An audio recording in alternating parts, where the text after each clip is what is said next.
Good evening and welcome to Aware on the Air. Our program is presented by members and friends of AWARE, the local peace group. AWARE is an acronym for Anti-War, Anti-Racism Effort. I'm Carl Estabrook. It's the 44th week of 2014 and our 300th show. An early happy eve of All Saints' Day to everyone. That's coming up this Friday. AWARE was established 13 years ago after the 9/11 attacks by citizens of Champaign-Urbana who realized that the U.S. government would use those crimes to justify its already long-standing attempts to exercise military control over the Middle East. Mideast gas and oil are needed by America's economic competitors in Europe and Asia, and control of them gives the U.S. an advantage over China, Germany, and other countries. The U.S. invasions of Afghanistan and Iraq were as much about imperial control as Germany's invasion of Poland in 1939. This month, President Obama has bombed Iraq and Syria and sent dozens of drones on killing missions into Afghanistan and Pakistan. Obama is the fourth president in a row to bomb Iraq. He's now bombed more countries, that's 8, than George Bush, who only bombed 6. Is it hard to understand how the president who came into office promising hope and change is now hated around the world? The real reason for the Bush-Obama war on Afghanistan and the rest of the Middle East is not the war on terror, which is just an excuse. Propaganda to mislead the only enemy the U.S. government really fears, the U.S. public. And there's no difference in policy between the two administrations, despite Obama's pretending that there was to get elected. Like President Clinton and the Bushes, Obama says that he's killing people to fight terrorism. Now the ISIS group, which was originally funded and supported by principal U.S. allies in the region, from Saudi Arabia to Turkey. Obama says he's killing more people in the Mideast because ISIS threatens Americans and what he calls American interests. That's partly true because the principal American interest is the control of Mideast energy resources. But that's in the interest of only 1% of Americans, the rich who profit from U.S. control of the world economy. Obama's killing is called fighting terrorism because terrorism is the name the U.S. gives to the armed resistance, which of course can be vicious and brutal, to the generations-long U.S. invasion of the region. The Obama administration is now trying to rally the Sunni alliance, principally Saudi Arabia and Israel, with the threat of ISIS, hoping to continue to use the Sunni alliance against the Shia alliance, Iran and Syria, with Russia and China in the background. But the U.S. has no permanent friends, no permanent enemies, only permanent interests, as is said. And those interests are the interests of the U.S. 1% in controlling the Eurasian economy by means of controlling Mideast energy resources, the world's greatest material prize, as the State Department put it in 1945. The peace activist Kathy Kelly wrote recently, quote, "I believe we should try very hard to hear the grievances of people in Iraq and the region, including those who joined the Islamic State, regarding U.S. policies and wars that have radically affected their lives and well-being over the past 3 decades. It could be that many of the Iraqis who are fighting with Islamic State forces lived through Saddam Hussein's oppression when he received enthusiastic support from the U.S. during the Iran-Iraq War in the 1980s. Many may be survivors of the U.S. Desert Storm bombing in 1991, which destroyed every electrical facility across Iraq. When the U.S. insisted on opposing crushing and murderous economic sanctions on Iraq for the next 13 years, these sanctions directly contributed to the deaths of 500,000 children under age 5. The children who died should have been teenagers or in their early 20s now. Are some of the Islamic State fighters the brothers or cousins of the children who were punished to death by economic sanctions in the Clinton administration? Presumably many of these fighters lived through the U.S.-led 2003 shock and awe invasion, bombing of Iraq, and the chaos the U.S. chose to create afterwards by using a war-shattered country as some sort of free market experiment. They've endured the repressive corruption of the regime the U.S. helped install in Saddam's place. The United Nations should take over the response to the Islamic State, and people should continue to pressure the U.S. and its allies to leave the response not merely to the UN, but to its most democratic constituent body, the General Assembly. The war on the Islamic State will distract us from what the U.S. has done and is doing to create further despair in Iraq and to enlist new recruits for the Islamic State. The Islamic State is the echo of America's bombing and invasion of Iraq. The emergency today is not the Islamic State, but war. We in the U.S. must give up our notions of exceptionalism, recognize the economic and societal misery our country caused in Iraq, recognize that we are a perpetually war-waging, often aggressive nation, seek to make reparations, and find dramatic, clear ways to insist to President Obama, stop the killing. Close quote from Kathy Kelly, the Chicago peace activist. Last year, President Obama told White House aides, quote, "Turns out I'm really good at killing people. Didn't know that was going to be a strong suit of mine," close quote. Obama has killed some 5,000 people with drones alone, including 200 children. The unavoidable conclusion is the Obama administration wants war in the Mideast, not just for the profits of the arms makers, although that's an important consideration for the U.S. government, but because otherwise there's no propaganda justification for U.S. military control of the region. You're watching Aware on the Air, our 300th show. Aware wants to stop the child killers in the White House and the Congress in their efforts around the world on behalf of the American 1%. We try to do that by exposing the real story of what's going on over against the false account that the U.S. media, the creation of big business, want you to believe.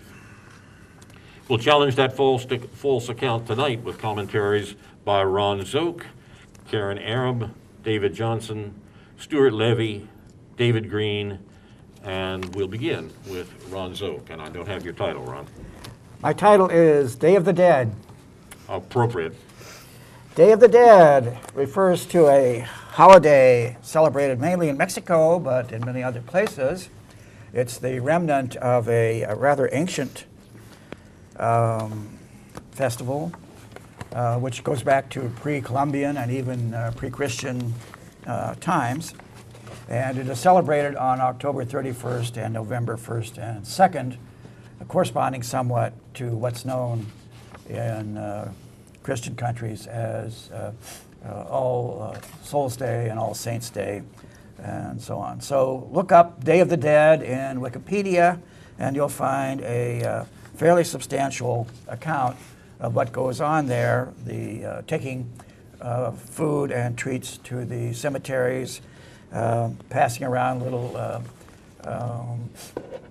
skulls molded out of sugar and placing marigolds on the graves and so on. The point here is to acknowledge the thousands of Americans that have been killed in these futile and pointless wars abroad in the name of fighting terrorism and national security and all of that. And the many more thousands and hundreds of thousands killed by American arms, orders of magnitude more. We should stop to acknowledge those from time to time, I think, as I'm trying to do today and have been doing for months on this show, and ask what was the point? What was actually gained? And so that's my main point today. I have a number of headlines I simply want to read and invite you to think about, invite my colleagues here to comment on if they wish. The hotspots that are still points of conflict and of killing in the Middle East and throughout the world. Let me just read off a few of these at random and see if they provoke any responses, any thoughts by my friends here. A news in the note in the news today or in the past few days, 4 Blackwater mercenaries employed by the U.S. Military were convicted of homicide in Baghdad, carried out in 2007, mass killing of Iraqis. So at last, there's something that some would call approaching justice being meted out to the Blackwater mercenaries in the USA. It's always a part of our agreement going into these countries and leaving them that there will be these American military personnel will not be subject to the laws of that country. So this has erupted again, as frequently has in Okinawa, for example, and currently in the Philippines, where there's another case of a murder of a transsexual woman by an American serviceman there, which is causing enormous agitation in the Philippines. Peace Prize laureates urge disclosure on U.S. torture. New York Times, October 26th. A dozen Nobel Peace Prize laureates are urging President Obama to make full disclosure to the American people of the extent and use of torture by the United States, including the release of a long-delayed Senate report about the CIA's torture of terrorism suspects after the attacks of September 11, 2001. This does not include, of course, our best-known Peace Prize laureate, Obama himself. The laureates told Mr. Obama, who was awarded the Peace Prize in 2009, that the report's prospective release has brought the United States into a crossroads and that he must do more to bring closure to an era when the United States set an example that will be used to justify the use of torture by regimes around the world. This issue has erupted again, by the way, because Obama is getting pressure to reinstate American torture chambers that are not on American soil. And again, the usual justifications are being offered that we need this for national security and the protection of American interests abroad. So the joint letter was organized by 2 of the laureates, Archbishop Desmond Tutu of South Africa and former President Jose Ramos Horta of East Timor, and it's part of a broader online petition campaign at thecommunity.com, whose chairman is Mr. Ramos Horta. An advance copy was provided to the New York Times. So you can look that up if you're interested in the number of the list of the Nobel Peace Prize laureates who have signed this letter. The resistance to it seems to come partly from the notion that we may have to start prosecuting those that we know engaged in and approved torture in the past. And there's a curious reluctance to do that. And perhaps even there's the thought that those who have approved or carried out torture in the recent past and currently may themselves be subject to prosecution if such a law is passed and or such a resolution. The revelation this week, something we already knew something about, but the CIA employed a number of German scientists, engineers, and so on. This goes back to Operation Paperclip in the mid to late 40s. The Office of Strategic Services, that's the precursor to the CIA, in which over 1,500 German scientists, technicians, and engineers from Nazi Germany and other foreign countries were brought to the United States for employment in the aftermath of World War II to prevent the Russians from getting them, apparently. That was the justification. Just this last week, in the Cold War, U.S. spy agencies used 1,000 Nazis. In the decades after World War II, the CIA and other United States agencies employed at least 1,000 Nazis as Cold War spies and informants, and as recently as the 1990s, concealed the government's ties to some still living in America, newly disclosed records and interviews show. At the height of the Cold War in the 1950s, law enforcement and intelligence leaders like J. Edgar Hoover at the FBI and Allen Dulles at the CIA aggressively recruited one-time Nazis of all ranks as secret anti-Soviet assets, declassified records show. They believed the ex-Nazis' intelligence value against the Russians outweighed what one official called moral lapses in their service to the Third Reich. So the one of this crew that we've heard most about, of course, is Wernher von Braun, the rocket expert who was kind of immortalized in the Tom Lehrer song about Wernher von Braun sending up the U-2s and saying, in effect, I shoot them up. Who knows where they come down? It's not my department. That's not my department, said Wernher von Braun. So a number of ex-Nazis who have never been exposed or punished at all. So meanwhile, some things in the news. James Risen's book, Pay Any Price, is out about the enormous corruption, misallocation, and incompetence of the war in the Middle East and the enormous waste of money that has been gone, the billions that have been lost or unaccounted for, so on, and there seems to be a strange reluctance to do anything about.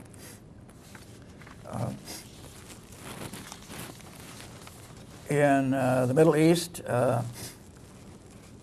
J Street says that since the collapse of Secretary of State Kerry's peace initiative last spring, opponents of a two-state solution have continued to work steadily to create new obstacles to peace, in particular through settlement expansion. We at J Street, which is a relatively moderate group, to say the least, to allow these developments to pass under the radar. We're not allowing them to pass under the radar. We've launched the two-state alarm to track these destructive actions and to raise the alarm whenever they occur.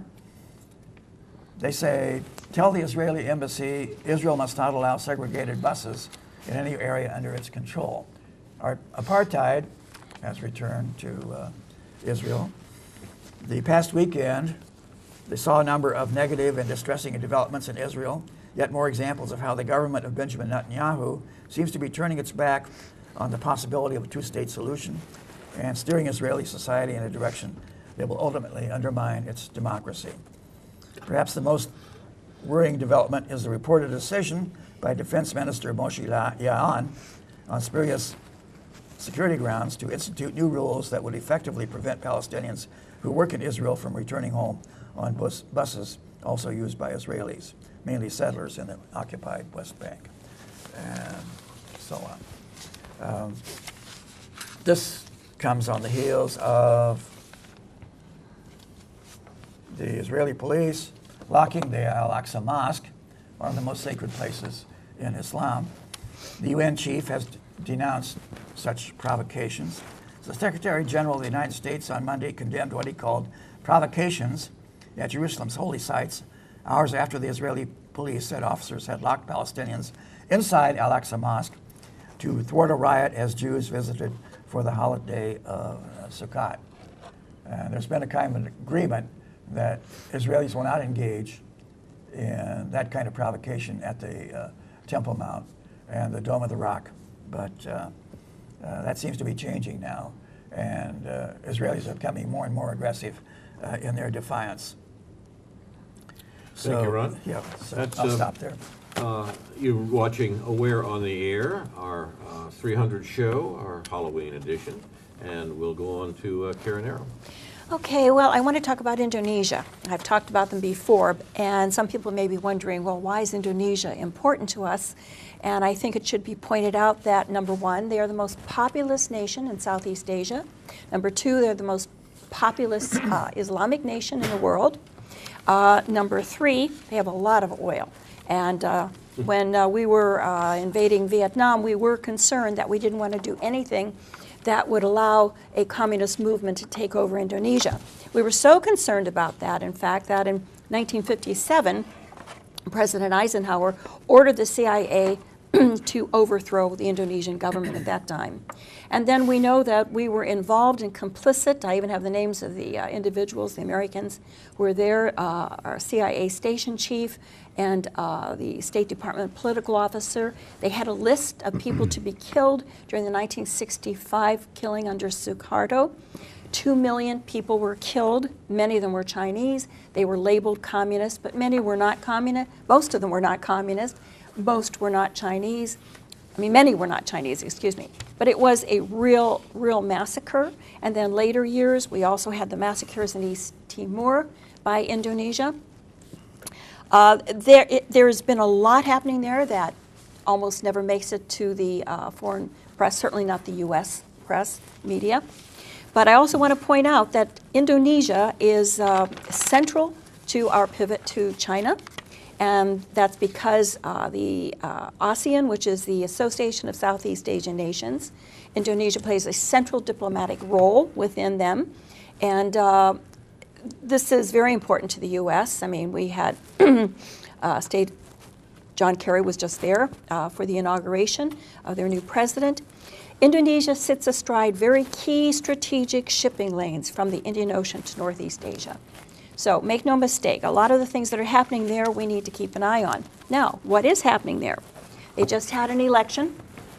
I was pleased to note that Prabowo Subianto, and I apologize for any mispronunciation of names that I make. Prabowo Subianto was the former military man under the Suharto regime. He's the son-in-law of Suharto's, one of his daughters. He was highly involved in these massacres, and he was running against Jokowi Widodo, who was being presented.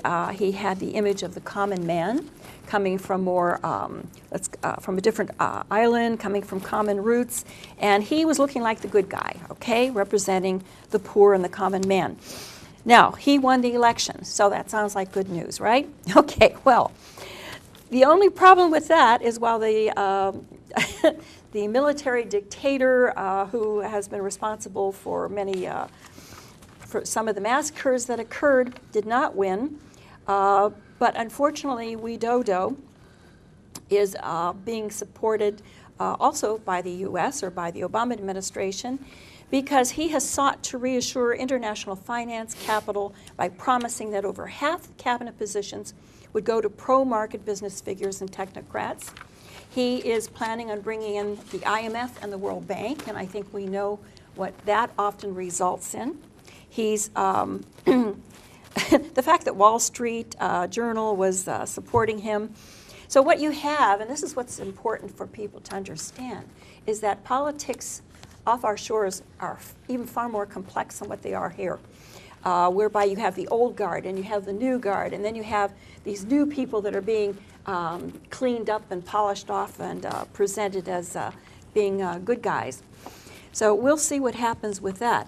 In the meantime, and I want to point out, though, that Widodo's supporters included former Army Commander Wiranto, who loyally served Suharto, was also responsible for many of the killings and the deaths, along with ex-General Hendro Priyono, and I don't pronounce his name well. But we had breaking news this morning on Democracy Now!, which you can see on UPTV, Channel 6, also at 7 in the morning here. Evidently, this Hendro Priyono had a meeting with Alan Nair. Alan Nair is the American journalist who has been very involved with politics in Indonesia. And I mean, he's had them, you know, literally threaten his life on more than one occasion. But he was actually, and he did the interview with Prabowo back in a few years back, whereby Prabowo actually admitted to the massacres and the killings. Well, guess what? He was invited, I think it was Monday probably, Sunday or Monday, he was invited into Hendry, let me say that name again, let me get that right, Hendriato's home, where where Hendro admitted to the massacres and the killings and being involved, and saying that he was pretty much welcome to going to trial.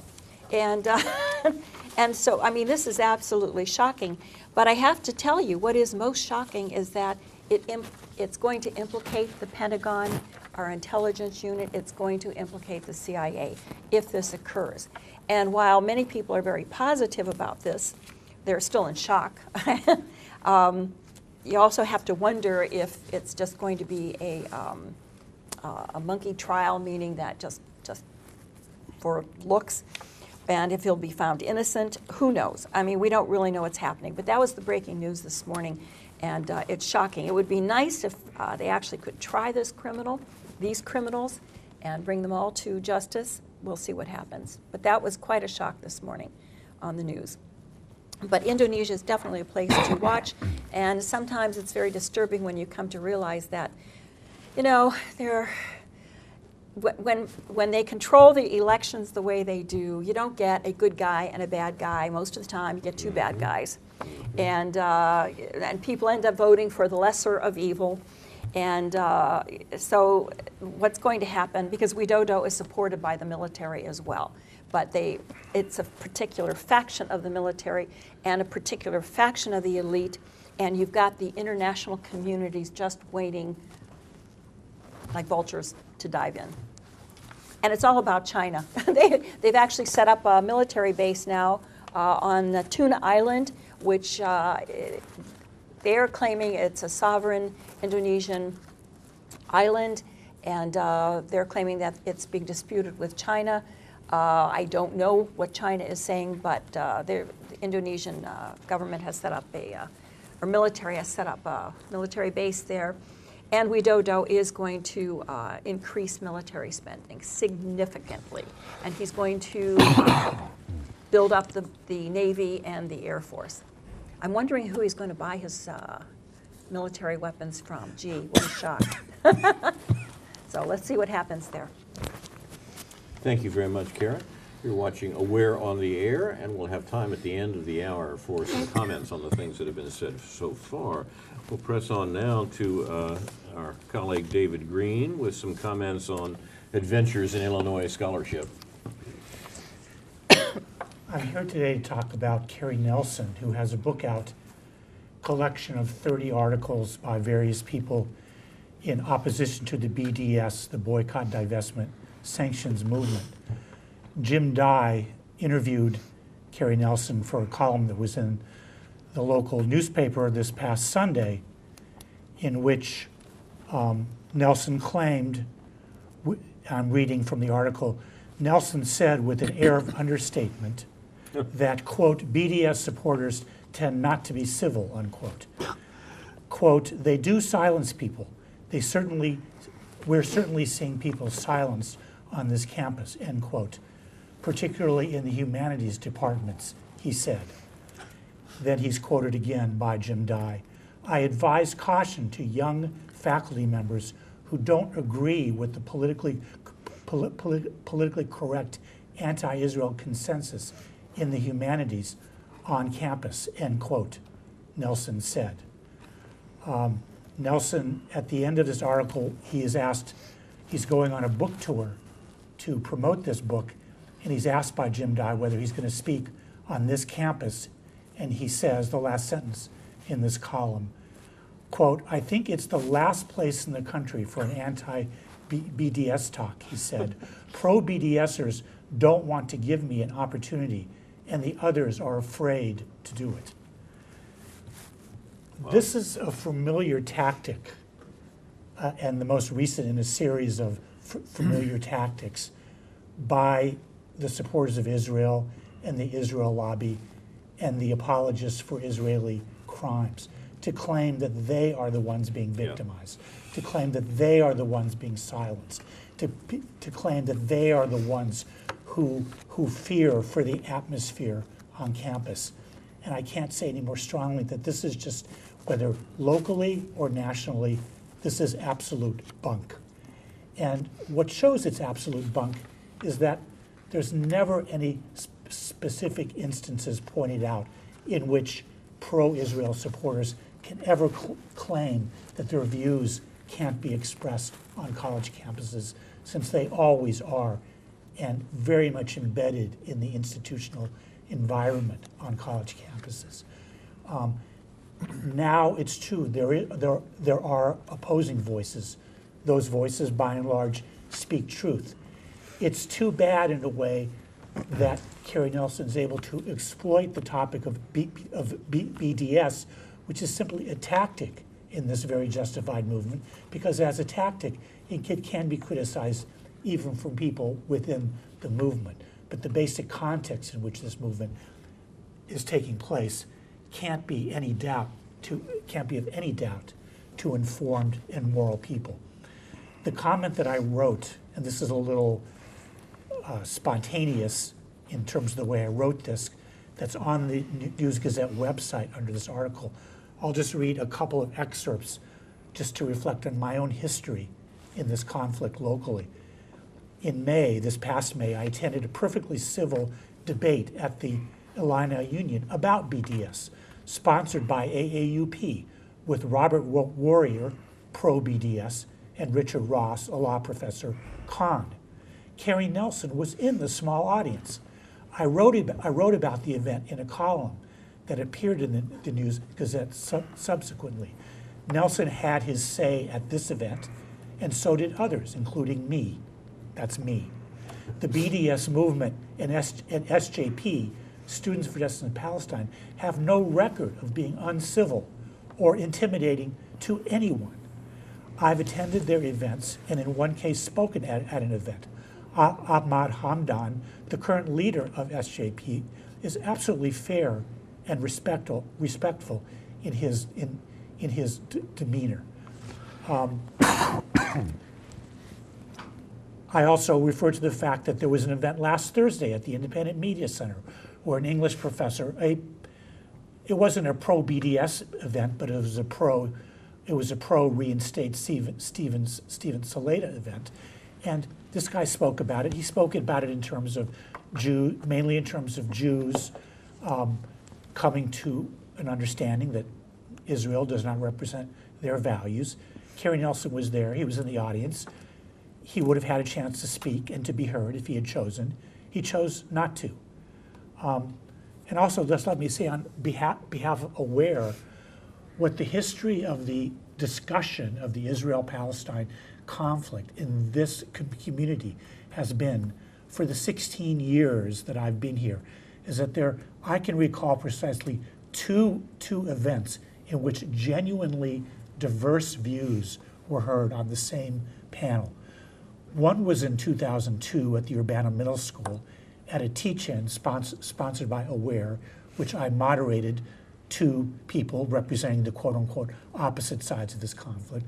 The other, as I'm sure you recall, Carl, was in 2006 in these very city council chambers in which AWARE sponsored two very pro-Israel faculty members and two, I would say at least one pro-Palestinian faculty member and another who was maybe relatively more neutral. But in both of those cases, it was AWARE who sponsored an event that presented genuinely diverse voices in a civil context. I also have to say that in terms of mea culpa, I can recall a couple of instances in which people were not treated in a most civil manner, pro-Israeli speakers on campus. Both of those instances were by me, and neither of them were terribly serious in terms of anybody's feelings being hurt, but still, these things do happen sometimes. But I don't think that there are not as many. There are nowhere near as many pro-Israel speakers on this campus these days as there were, say, 10 years ago, whether invited by the Program for Jewish Culture and Society or Hillel or any group that might be sponsoring these people. I think this indicates a kind of a sea change in public awareness of the Israel-Palestine problem. I don't think it's easy to have blatantly blatantly racist pro-Israel speakers on this campus as it once was. And that is a success of the pro-Palestinian movement. But it certainly isn't because people are being threatened, intimidated, or treated in an uncivil way once they are here. I just think that just as the tactics of the Palestinian movement have changed and evolved in terms of supporting BDS, so have the tactics of the pro-Israel movement changed and evolved in terms of not so much being in your face with Israeli propaganda and Hezbollah, but instead simply claiming that they are being made victims of this BDS movement, which is again assuredly not the case. Thank you, David. Thanks very much. We should mention that on Thursday of this week, at 7 p.m. in Gregory Hall 319, there was to be an Edward W. Said Memorial Lecture by Robert Warrior. Professor Warrior is head of the Native American Studies program at the University of Illinois, the program that hired Stephen Salaita before he had been found to say unclubbable things by Kerry Nelson and others. And Professor Warrior has talked about what his department did, and he is giving a talk on Thursday under the title Remembering Edward Said's Minority Imperative and the Persistence of Lost Causes. And this talk, which will obviously bring these two things together, will follow a screening of a lecture by the late Edward Said, a screening of his lecture, Palestine, Iraq, and U.S. Policy.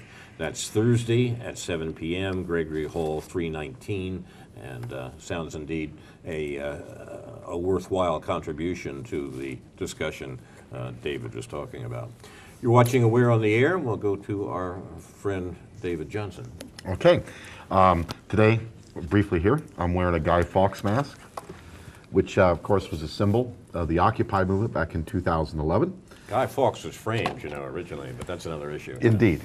So I would like to talk just about elections today, and the thing is that there's been a lot of elections around the world. I was going to talk about Indonesia, that Karen, I think, really went into extremely well. I initially saw some news this morning, in fact, on Democracy Now!, and I thought this was good news, and I'm grateful for Karen to go into this issue a little deeper to see that it's kind of more the usual, basically where here we thought that there was actually a defeat for a reactionary element somewhere in the world, and it turns out that, again, it was another International Monetary Fund, Wall Street-backed candidate that actually won, that was posing as an actual person of the people.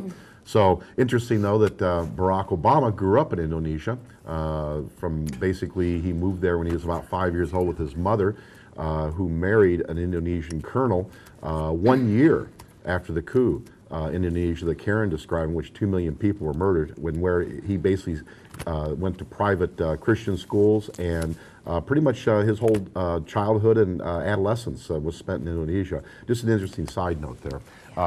Anyway, to move on with other elections around the world, Brazil, Dilma Rousseff won re-election. She was basically had a very formidable opponent who was backed by the International Monetary Fund, Wall Street, and the corporate interests.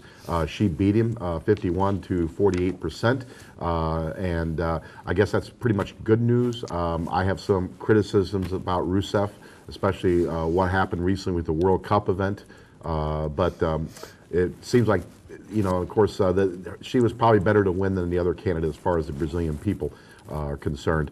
The Ukraine, interesting. They had elections too, but very restricted elections in which two political parties, the Communist Party and a territorial parties, were banned from participating in the election at threat of violence even, and also the eastern two provinces of Ukraine that are actually trying to have some kind of sovereignty were not able to vote in the election. So then you had, of course, the actual elections themselves, in which only 47% of the people turned out to vote.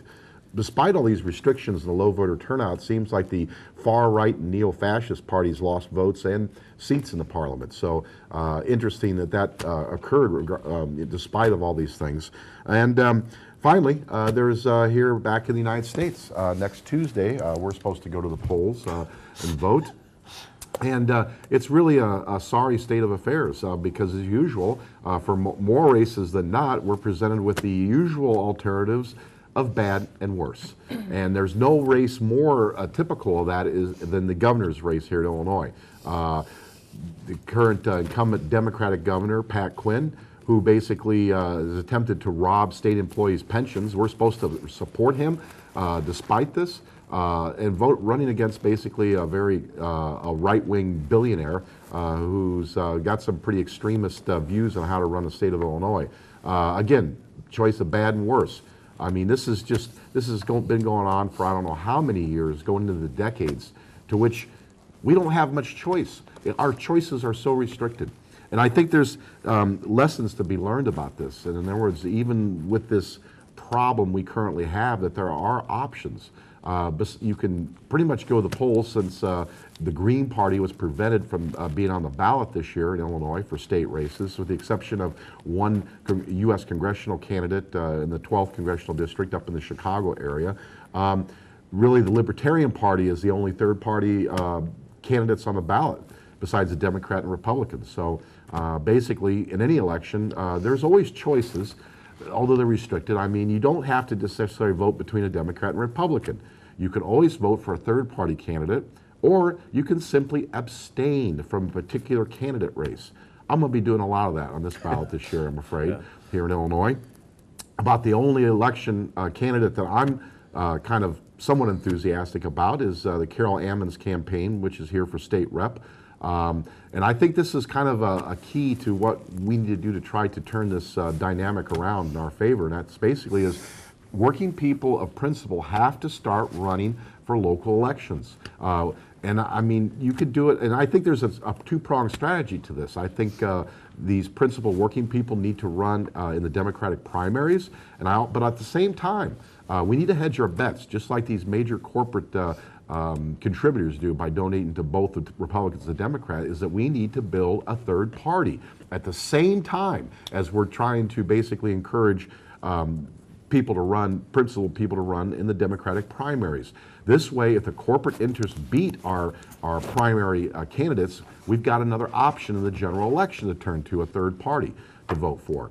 This is the only way we can break out of this. I mean, I get into arguments with my Democratic Party liberal friends all the time about this, but the thing is that they've got us over a barrel, and we've got to do something to break out of this constricted choice, which is really no choice at all. You're voting for pretty much most of the time for two corporate-backed candidates, and and you see the results of it for the last, going back 20 years since the election of Bill Clinton. The Democratic Party has been getting worse and worse and worse, along with the Republican Party, of course. So I mean, this automatically voting for Democrats is not working. It is not working, and we got to do more. And in general, elections are a very important tool, but it's not the only tool. We have to realize that we have other options as well. But in general, if anything is going to change for the better, as far as elections actually meaning something, there are several things that are going to happen. I mean, we got to get money out of politics. That's what's killing us. I mean, we got to go to a publicly financed system of elections, which means that there should be a ban on giving any money to a political candidate from an individual or group or corporate interests or whatever. There needs to be equal access to the media for all candidates, and these media outlets need to be required to do that as a requirement of their FCC license, Federal Communications license that they have to renew every so many years. There needs to be an elimination of all barriers to candidates and political parties for running an election, like Illinois, for instance, is one of the worst states in the union as far as independent candidates or third parties being able to get on the ballot. And of course, there's always there's voter disenfranchisement, which is rampant throughout the country. We need to have a national voting law, basically making it an automatic by default registration for the moment somebody turns 18, and that all people be allowed to vote, and no one be denied the right to vote, regardless if they've been convicted of a felony or not, which good enough that Illinois doesn't do that, but so many southern and some western states do bar people for life just because they've had a felony conviction. So these are all things that have to happen. Last but not least, you know, you hear a lot of these politicians, especially Republicans, talking about voter fraud. Well, I've seen very few instances of voter fraud, but I've seen a lot of election fraud in the last several years, in particular the 2001 and 2004 presidential election years, in which Greg Palast, an American journalist who can't get a job by any American media organization, and currently works at the BBC, so well documented in his both books and films about the massive election fraud in both 2001 and 2004. So the point here is that elections should not be thought of as the end all. Especially considering we have such restrictive choices in this present system that we have. But nevertheless, we should try to change it. We also have to realize that real change usually never occurs just by voting. We have to get out in the streets, and we have to do what we have to do to make things change for the better. And the Occupy movement, like the Guy Fawkes mask was so well represented by, is a perfect example of that. And I think we're going to need another upsurge of the Occupy movement before too long. Thank you very much, David. I've often thought that one of the best comments about American electioneering came from Boss Tweed of Tammany Hall in the late 19th century, in which he said, the people can vote for whoever they want. I control the nominations. Open and shut case. I think perhaps David Green has a notion of another election here in Champaign-Urbana that also gives us a choice between bad and worse, although it's not clear which is which. Or is it, David? Which election are you referring to? The one for the office for which you ran. Oh, right. In the That's primary. one of the abstain. That's definitely in the abstain That's column. definitely on my As list far of as I'm abstentions. Talking about the election to Congress from this district, from the 13th Illinois Congressional District, that pits the incumbent Rodney Davis against a Democratic challenger, a Democratic Party functionary, Ann Callis. And, It's been remarkable to witness their becoming exactly the same person in the debates that they've had. They agree on everything. That's what this election has That's become. the way it's set up. So it works out very nicely. Was the term that Boss Tweed made about I control the elections, was it I control the nominations? Yes. Yeah, and that's what's important because that's what we see happening. I've actually been on a nominating committee at one time for something, and I did realize I had a lot of power there. That was with the Democrats of Broad Thailand. But that's what I see has happened in Indonesia, and I think we can certainly draw parallels almost everywhere in the world these days. Almost everywhere, not everywhere, but. Noam Chomsky has pointed out that one of the best ways to maintain control in a presumably democratic system is to put two candidates together who disagree on marginal issues or on symbolic issues and so forth, but agree on all the things that are important to the ruling class, to the 1% at the time. And so long as, I don't have to refer specifically to last year's, to the 2012 presidential election, but it is a particularly good example. These great differences between these two candidates that turned out to be, in fact, not differences at all as far as any of the things concerning the economy or war. The business of killing people or buying them, that remained the same regardless of who won. And provide lively, what is it? Because I'm always trying to quote Chomsky on that. I can never remember it. Lively debate within the limits of allowable debate. Exactly. Thank you. Lively. such I ought to thing. write this down.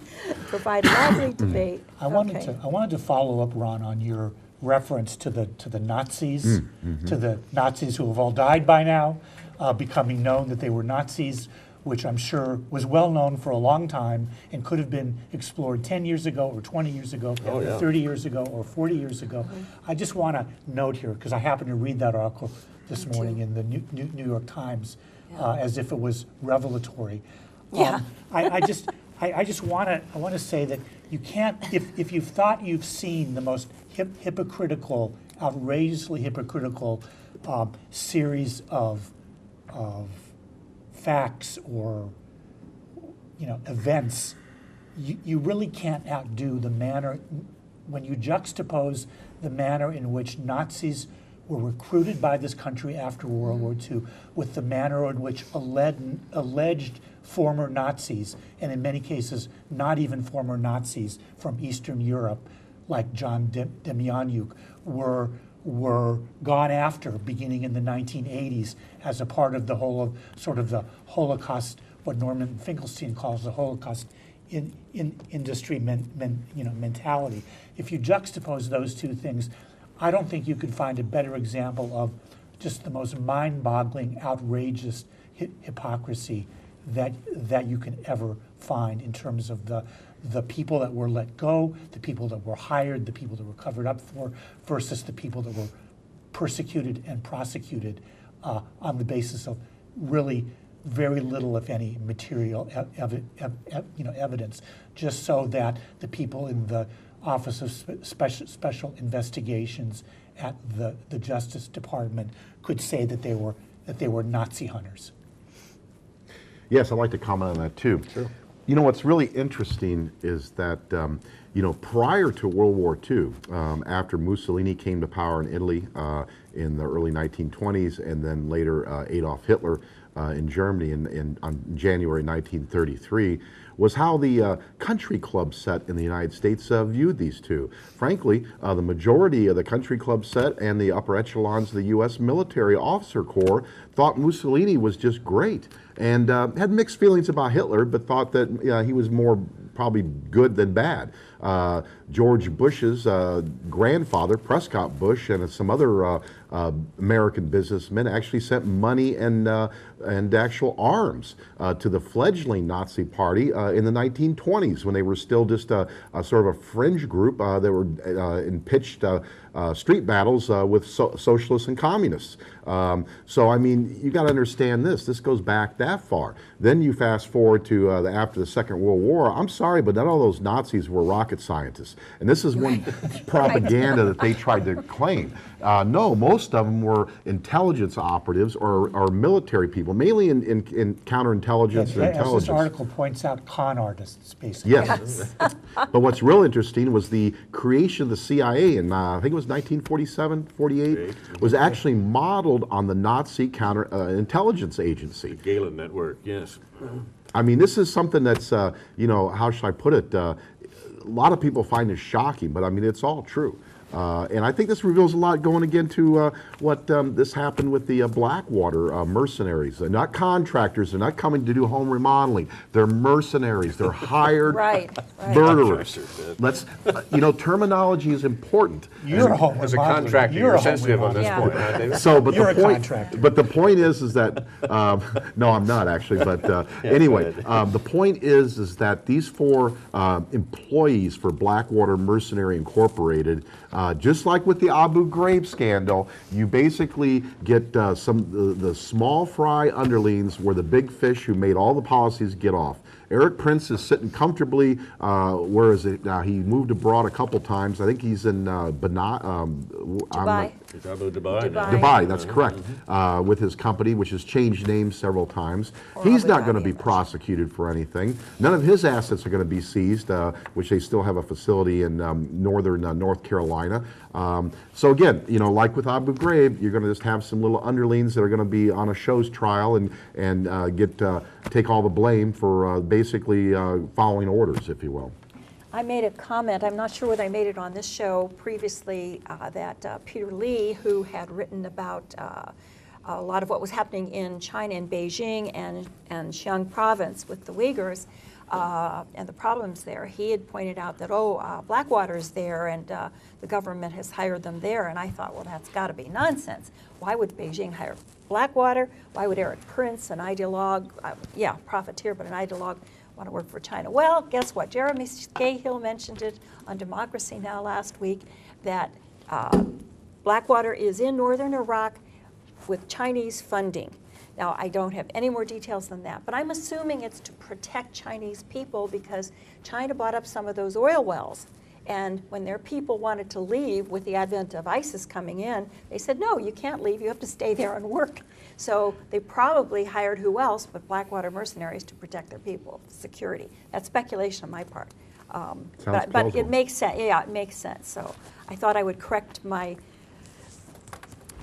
previous misconception of Peter Lee's statement. Quick note, some say that it's as important to control who gets to be governor and secretary of state because it's not only a matter of who gets to be the candidate controlling that, but who counts and reports the votes. And there have been some explicit statements about this from several Republicans recently, that we need to get people on our side into the offices of governor and secretary of state, because as others have pointed out in the past, it's not a matter of which way the vote goes, but who counts the votes and who tells us the results. Wisconsin, that was an issue in Wisconsin Florida, not so long on. ago. Yeah, oh, Florida, big time. There was a speech given this past Tuesday night by Senator Rand Paul that has some importance on this matter, it seems to me. Here's the account that, one of the few accounts of the speech. Instead of declaring war on another country, Paul declared war on his own party, or at least its entire approach to foreign policy. In his address at the Center for the National Interest, a think tank founded by Richard Nixon, whom you saw here earlier, Paul gave for the first time a comprehensive picture of how he thinks about foreign policy. His moderate non-interventionism is a far cry from his father's absolutist desire for America to exit the world stage. This is absolute nonsense, of course, his description of the elder Paul's view, and you can judge perhaps what it says about the younger Paul's view from that characteristic.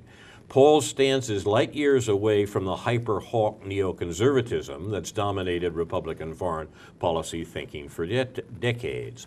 Paul is signaling that when he runs for president in 2016, he isn't going to move towards the Republican foreign policy consensus. He's going to run at it with a battering ram. If he wins, he could remake the Republican Party as we know it. If he loses, this speech may be well be the reason. Now, this is complicated and convoluted in all sorts of ways, but it's important, I think, to see that within this miasma of voting that we've been hearing about for the last couple of minutes, there is something happening in the Paul wing of the Republican Party that may have some significance for the wars that the U.S. continues to fight. Barack Obama co-opted the anti-war movement in the Democratic Party to become president, and he did a pretty good job of it. It made him president, and the anti-war movement in the Democratic Party was destroyed.